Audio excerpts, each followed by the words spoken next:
Bismillahirrahmanirrahim. Assalamualaikum warahmatullahi wabarakatuh. Bismillah, innal hamdalillah nahmaduhu wa nasta'inuhu wa nastaghfiruh wa na'udzu billahi min syururi anfusina wa min sayyiati a'malina may yahdihillahu fala mudhillalah wa may yudlil fala hadiyalah. Asyhadu an la ilaha illallah wa asyhadu anna Muhammadan 'abduhu wa rasuluh. Alhamdulillah hamdan katsiran thayyiban mubarakan fihi kama yuhibbu rabbuna wa yarda. Wassalatu wassalamu ala nabiyyina Muhammad wa ala alihi wa sahbihi wa man sara ala nahdihi bi ihsan ila yaumiddin wa ba'd. Alhamdulillahirabbil alamin. Apa kabarnya teman-teman kelas 9 semuanya? Semoga kita semua selalu dalam lindungan Allah Subhanahu wa taala. Berbanyak syukur kita kepada Allah Subhanahu wa taala atas semua karunia-Nya yang sampai detik ini kita rasakan. Terutama adalah nikmat ilmu dan juga nikmat iman. Terutama yang paling penting sekali adalah nikmat ilmu yang akan membawa kita pada keimanan. Tidak ada yang lebih berharga selain nikmat ilmu dibandingkan dengan nikmat-nikmat dunia yang lain. Maka bersyukurlah bagi kita yang sampai detik ini dimudahkan oleh Allah Subhanahu wa taala untuk bisa terus menuntut ilmu. Alhamdulillah ya. Sebagaimana kita perbanyak salawat kita kepada Nabi kita Muhammad sallallahu alaihi wasallam beserta para keluarga, para sahabat dan juga orang-orang yang terus berusaha istiqamah berjalan di jalannya sunnah beliau sallallahu alaihi wasallam. Sebelum kita memulai pelajaran, seperti biasa kita meminta pertolongan kepada Allah Subhanahu wa taala. Bismillah, Allahumma inna nas'aluka ilman nafi'a wa na'udzubika min 'ilmin la yanfa'. Ya Rabb kami, berikanlah kami ilmu yang bermanfaat dan jauhkanlah kami dari ilmu yang tidak bermanfaat. Ya, ilmu ini harus kita perjuangkan sampai akhir hayat kita. Jadi jangan sampai kita bosan untuk terus meminta kepada Allah Subhanahu wa taala kemudahan untuk diberikan ilmu yang bermanfaat dan dijauhkan dari ilmu yang tidak bermanfaat. Allahu taala a'lam. Baik, untuk pertemuan kali ini kita akan membahas tentang kemagnetan dan pemanfaatannya. Ya, ini judul bab pertama kita di kelas IPA, khususnya di kelas 9. Oke, langsung saja ya, langsung saja. Tentunya seperti yang sudah Ibu katakan bahwa di pelajaran IPA khusus Ibu, setiap bab akan diawali dengan dalil atau ayat Al-Quran yang berhubungan dengan bab tersebut. Nah, karena ini bab pertama kita yaitu tentang kemagnetan, maka kita akan menghubungkan dengan dalil dari Al-Quran yang berhubungan dengan kemagnetan, gitu ya. Oke. Ini yang dalilnya adalah Quran surat Yasin ayat 36. Yang artinya adalah Maha Suci Allah Subhanahu wa taala yang telah menciptakan semuanya berpasang-pasangan, baik dari apa yang ditumbuhkan oleh bumi dan dari diri mereka sendiri maupun dari apa yang mereka ketahui. Ya, kenapa? Apa hubungannya dengan dalil ini dengan kemagnetan? Kita tahu kalau kita bicara tentang magnet, kalau kita ditanya tentang magnet, pasti dalam pikiran kita kebanyakan adalah kutub selatan dan kutub utara, ya kan? Kutub utara dan kutub selatan. Tarik menarik. Kalau misalkan dideketin sama besi atau sama baja, dia akan tarik menarik gitu. Kemudian ketika suatu magnet dipotong, dia akan terus memiliki kutub utara dan selatan, selalu berpasang-pasangan. Misal, Ibu punya batang magnet di mana di situ ada warnanya. Yang merah menunjukkan dia kutub selatan, yang biru menunjukkan dia kutub utara. Kemudian Ibu potong merah antara biru gitu. Nah, si kutub utara ketika dia dipotong bukan berarti dia hanya menjadi kutub utara, tetapi ketika dipotong dia akan memiliki sifat kutub selatan juga. Jadi tetap berpasangan gitu. Tetap ketika dipisahin tetap ada selatan dan utara, sampai dipotong kecil-kecil pun dia tetap ada utara dan selatan. Jadi mereka tidak terpisahkan gitu. Walaupun kita berusaha untuk memisahkannya ya gitu. Jadi di sini Allah Subhanahu wa taala sudah mengatakannya, sudah berfirman dalam surat Yasin ini bahwa Allah Subhanahu wa taala telah menciptakan semuanya berpasang-pasangan ya gitu. Kita tahu manusia juga berpasang-pasangan, lelaki dan perempuan gitu. Kemudian bahkan magnet pun itu dijadikan dia berpasang-pasangan gitu. Jadi kita perbanyak syukur kita kepada Allah Subhanahu wa taala. Kemudian contoh lagi, kalau magnet kan pasangannya utara selatan. Kalau dideketin dia akan tarik menarik gitu ya. Kalau misalkan manusia, ya kalau manusia berarti laki-laki dan perempuan gitu kan. Tapi kalau misalnya kemagnetan antara kutub utara sama kutub utara didekatkan, oh ternyata dia saling tolak menolak.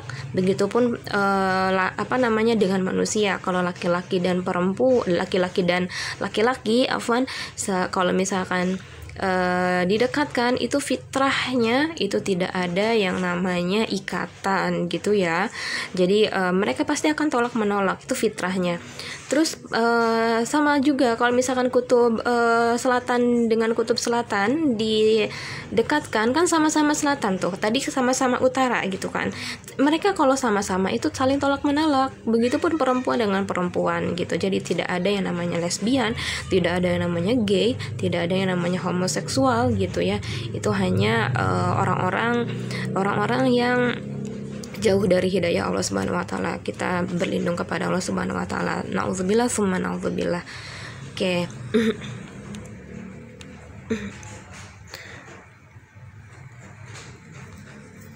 Kita lanjut ke fenomena. Oke. Kita lanjut ke fenomena alam seputar kemagnetan. Oke, di sini mulai menarik nih ya bahasanya. Kita akan membahas tentang magnet itu kalau di alam apa sih hubungannya, apa sih contoh kejadiannya gitu. Oke, yang pertama adalah pernah nggak sih kita itu melihat hewan yang sedang memangsa hewan lain?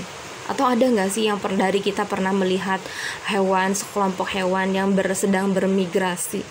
Bu, aku nggak tahu migrasi itu apa. Oke, gini, pernah nggak kalian melihat entah itu di televisi atau di internet atau mungkin di media cetak gitu, ada sekumpulan burung yang dia itu bergeraknya bareng-bareng ke kanan, sama-sama ke kanan. Ketika bergerak ke kiri semuanya ikut ke kiri, ketika bergerak ke atas dia ke atas, ketika dia agak turun ke bawah belok dikit dia ikutan semuanya.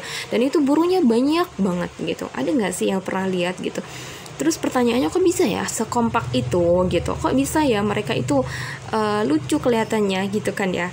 Terus apa sih yang membuat mereka seperti itu? Oke. Terus di sini teman-teman pernah nggak sih dengar istilah biomagnetik? Nah, ini ada hubungannya ya.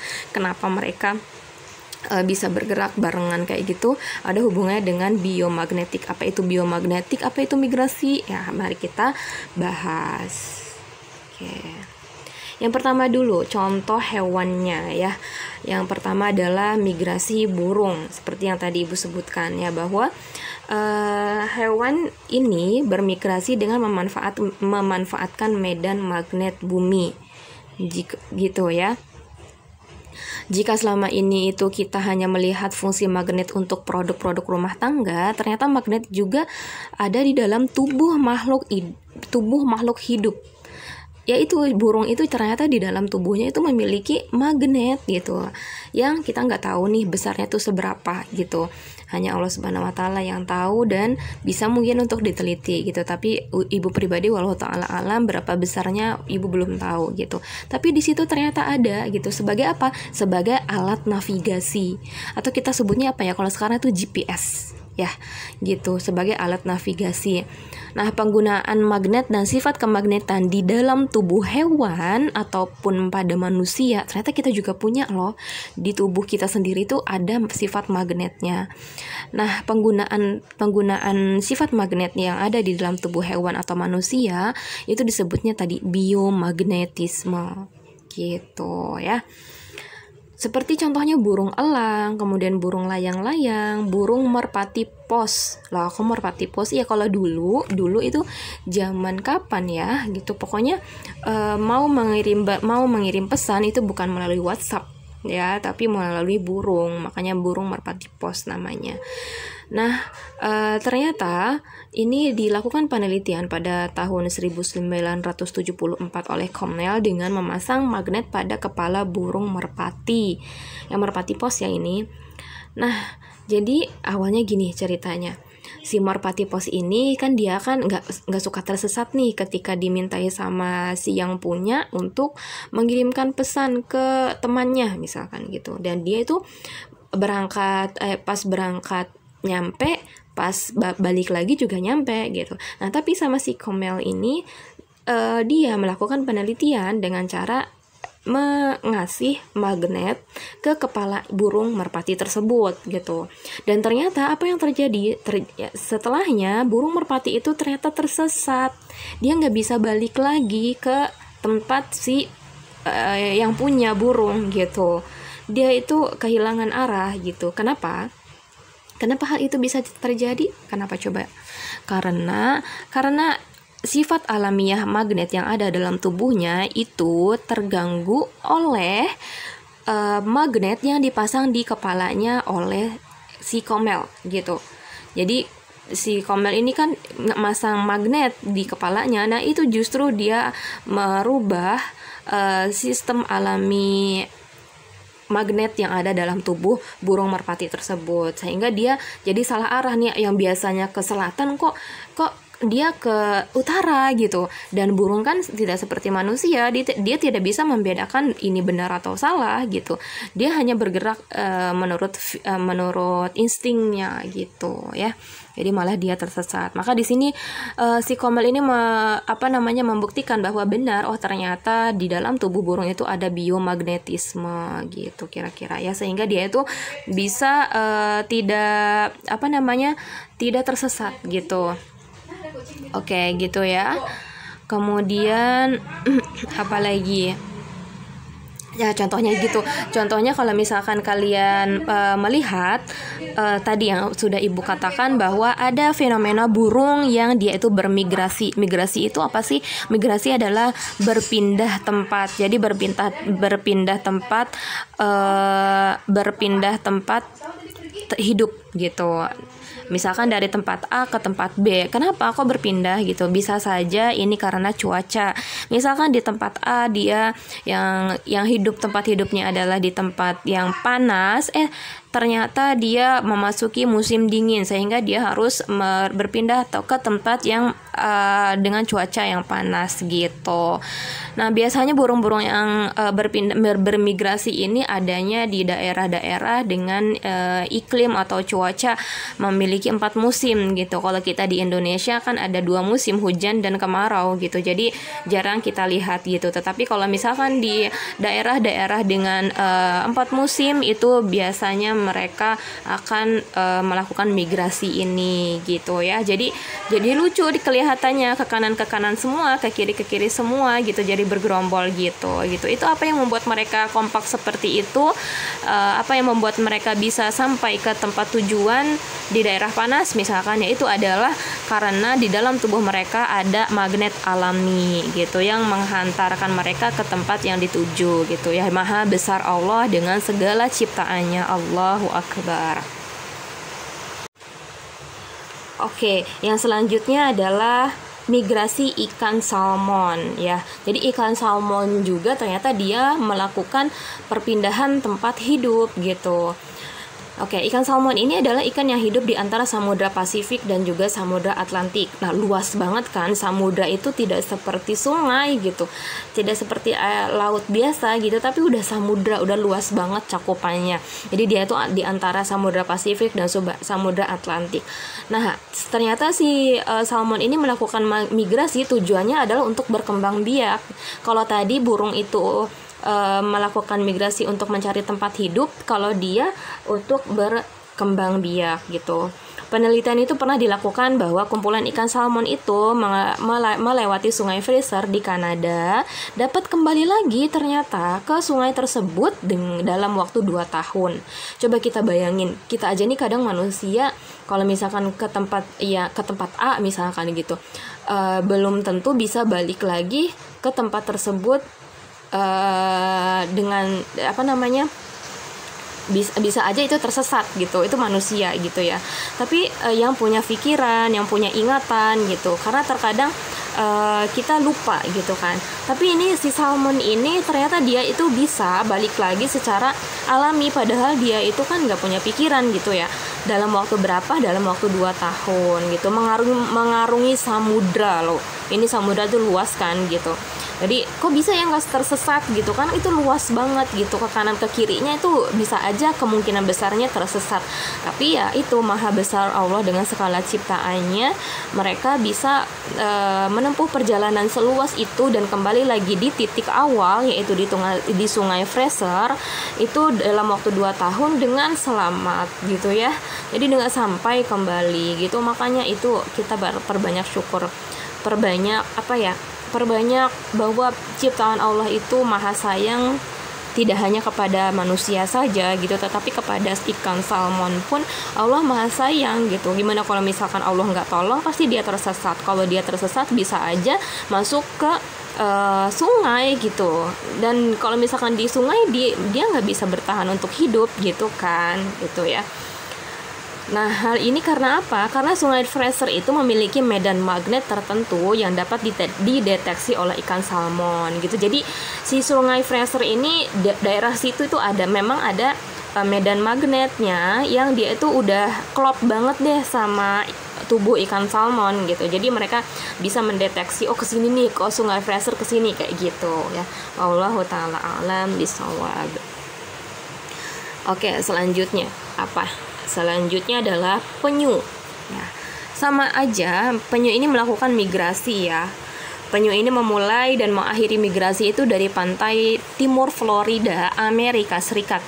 Nah, panjang yang dilaluinya itu adalah 12.900 km. Wah, ini luas banget ya, melewati sungai Sargasso, yaitu di lautan Atlantik Utara gitu. Wah, itu dingin banget ya. Ya memang tempat hidupnya kan tempat yang dingin. Nah, waktu yang dibutuhkan untuk melakukan migrasi itu ini lama banget ya, lebih lama daripada salmon, yaitu 5-10 tahun.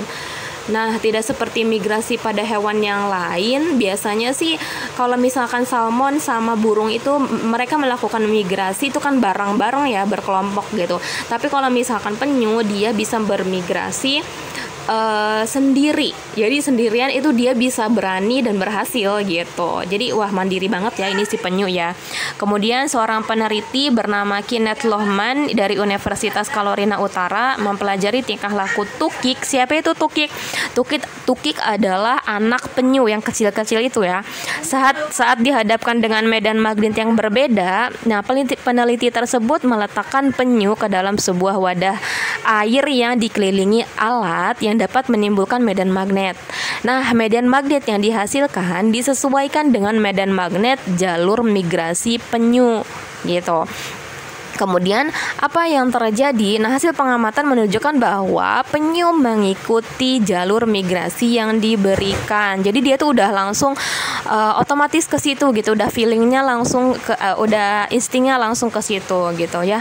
Jadi dari hasil penelitian itu menunjukkan bahwa memang benar dalam tubuh tukik itu memiliki medan magnet tertentu, dan dalam daerah yang di Florida sana juga ada medan magnet tertentu yang bisa dideteksi oleh tukik kayak gitu ya. Pergerakan penyu dalam mengikuti jalur medan magnet itu bertujuan untuk menjaga penyu agar tetap berada di lautan yang hangat dan wilayah yang kaya akan sumber makanan gitu. Jadi kenapa si penyu ini atau si tukik ini dia bermigrasi, salah satunya adalah untuk mencari sumber makanan ya, berbeda dengan salmon. Kalau salmon tadi untuk keperluan berkembang biak, kalau misalkan burung untuk mencari tempat hidup, kalau misalkan tukik untuk mencari sumber makanan, dan juga satu lagi yaitu untuk mencari tempat hidup yang lebih hangat gitu kira-kira. Allahu ta'ala a'lam bishawab. Oke, selanjutnya adalah migrasi lobster duri. Lobster duri ya. Pernah nggak sih dari kita itu pernah lihat lobster nggak? Ya, atau pernah makan mungkin? Ya, itu kan ada yang gede gitu ya. Nah, lobster itu ada banyak jenisnya ya. Salah satunya adalah lobster duri. Lobster ini merupakan jenis lobster air laut yang melakukan migrasi. Jadi melakukan perpindahan tempat. Nah, Kenneth Lohman meneliti kemampuan lobster duri untuk mendeteksi medan magnet dengan cara meletakkan lobster duri ke dalam bak air yang dapat diatur medan magnetnya. Nah, ternyata setiap kali medan magnetnya itu diubah, lobster duri itu akan menyesuaikan diri untuk tetap bergerak menuju arah kutub utara. Nah, hasil penelitian tersebut menunjukkan bahwa lobster duri mampu merasakan medan magnet bumi untuk memandu migrasi yang dilakukan dari pantai lapas Florida gitu ya. Wallahu ta'ala alam bishawab. Oke, itu lobster duri. Kemudian yang selanjutnya adalah hewan yang berhubungan dengan kemagnetan, yaitu bakteri. Ini suka kita nggak bisa lihat gitu ya dengan kacamata telanjang, maksudnya dengan mata telanjang, tapi kita kalau mau lihat bakteri ya butuh alat, yaitu mikroskop gitu. Nah, tahu nggak sih bahwa dalam tubuh bakteri, terutama namanya itu magnetotetik bakteria, itu terdapat organel atau kemampuan khusus yang disebut magnetosome. Apa itu? Yaitu magnetotetik bakteria itu merupakan kelompok bakteri yang mampu melakukan navigasi dan bermigrasi dengan memanfaatkan medan magnet. Jadi dia itu bergerak dengan memanfaatkan medan magnet. Beberapa jenis bakteri ini memiliki flagela. Apa itu flagela? Flagela itu seperti benang-benang kecil gitu yang dia bisa bergerak gitu, yang membuat bakteri itu bisa bergerak sebagai pendorong gitu ya. Nah, jenis bakteri ini ditemukan pertama kali oleh Richard P. Blakemore pada tahun 1975 yang diduga memiliki sifat kemagnetan yang lebih kuat. yang diduga bakteri tersebut memiliki sifat kemagnetan yang lebih kuat dibanding magnet sintetik buatan manusia gitu. Nah, ini lebih kuat gitu ya, dan masih terus diteliti oleh para peneliti karena diduga bakteri tersebut itu memiliki potensi besar bermanfaat dalam bidang kesehatan gitu ya. Jadi itulah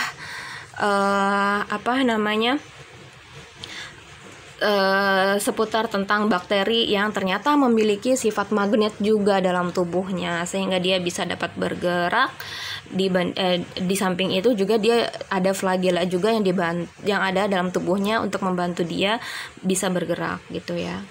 Kemudian selanjutnya adalah paus. Nih, paus ya. Paus itu dia juga bermigrasi. Paus adalah salah satu hewan yang memanfaatkan medan magnet bumi untuk melakukan migrasi gitu.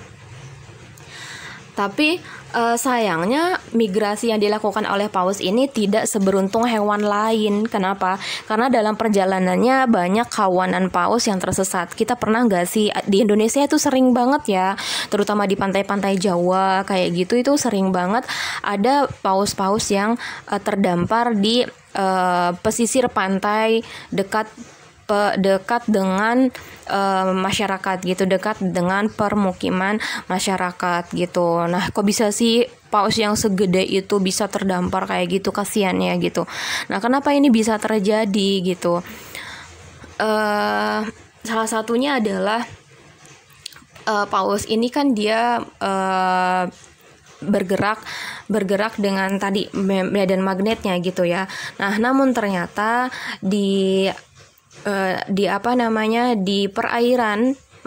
perairan manusia itu ada banyak kapal gitu kan ya. Ada banyak kapal-kapal yang untuk memenuhi kebutuhan manusia untuk melakukan navigasi. Nah, ternyata kapal-kapal ini bisa mempengaruhi insting si paus gitu, yang harusnya dia bergeraknya kemana. Jadi karena sama seperti yang tadi disebutkan si burung merpati tadi, alamiahnya ketika dia tidak dipakein magnet oleh si peneliti, dia nggak tersesat gitu. Tapi ketika dia dipakein magnet, dia tersesat gitu. Nah, si paus ini juga sama kayak gitu. Kenapa dia bisa tersesat dan terdampar? Salah satunya adalah yang membuat dia tidak bisa bergerak sesuai dengan jalurnya sendiri adalah karena adanya kapal-kapal di perairan laut yang itu milik manusia gitu, untuk navigasi manusia gitu. Jadi ini salah siapa? Ya ini udah qadarullah ya gitu, karena manusia juga butuh untuk kapal untuk melakukan aktivitas gitu kan, untuk membantu aktivitas gitu ya. Tapi ini udah qadarullahnya gitu, udah jalannya Allah Subhanahu wa taala gitu. Wallahu taala a'lam bishawab. Oke, itu saja dulu untuk pertemuan kita kali ini. Untuk pertemuan selanjutnya, kita akan bahas tentang konsep gaya magnet. Ya, gitu. Konsep gaya magnet itu kita akan bahas tentang magnet itu apa sih, kemudian magnet itu dia berasal dari mana sih, pertama kali ketemunya itu di mana, di daerah mana gitu. Terus lagi kalau misalkan kita nih manusia bisa nggak sih buat magnet sendiri gitu kan. Kalau kita biasanya pakai magnet alam gitu ya, magnet yang dari alam gitu. Tapi kalau misalkan di magnet alamnya ternyata udah sedikit, misalkan la qadarullah terus kita bisa nggak sih bikin kayak gitu. Nah itu nanti akan kita pelajari insyaallah di pekan depan gitu. Wallahu ta'ala a'lam bishawab. Cukup untuk pertemuan kali ini. Semoga semuanya dalam keadaan sehat dimanapun berada. Barakallahu fikum, jazakumullahu khair. Yang terakhir adalah sebelum ibu tutup, bahwa materi ini, kemagnetian ini menjadikan kita semakin bersyukur dan semakin mengesahkan Allah Subhanahu wa taala atas setiap penciptaannya gitu ya. Semuanya sudah diatur oleh Allah Subhanahu wa taala agar kehidupan di dunia atau terutama di bumi ini itu bisa berjalan dengan baik, bisa berjalan dengan teratur gitu, dan itu sudah ada yang mengatur, yaitu Allah Subhanahu wa taala. Maka bersyukurlah bagi kita, karena itu Allah itu nggak pernah tidur, nggak pernah lelah untuk mengatur itu semua. Gimana kalau misalkan si paus nggak diatur sama Allah? Gimana kalau misalkan si salmon nggak Allah atur? Gimana kalau misalkan si burung nggak mau diatur sama Allah dan akhirnya masuk ke ranah manusia, masuk ke pemukiman manusia? Wah, itu akan ribet banget kan. Maka perbanyak syukur kita kepada Allah Subhanahu wa taala. Itu saja, kita bertemu lagi di pekan depan. Wallahu taala a'lam bishawab. Mohon dimaafkan atas semua kesalahan ibu di pertemuan ini. Silahkan cek lagi pertemuan-pertemuan selanjutnya. Assalamualaikum warahmatullahi wabarakatuh.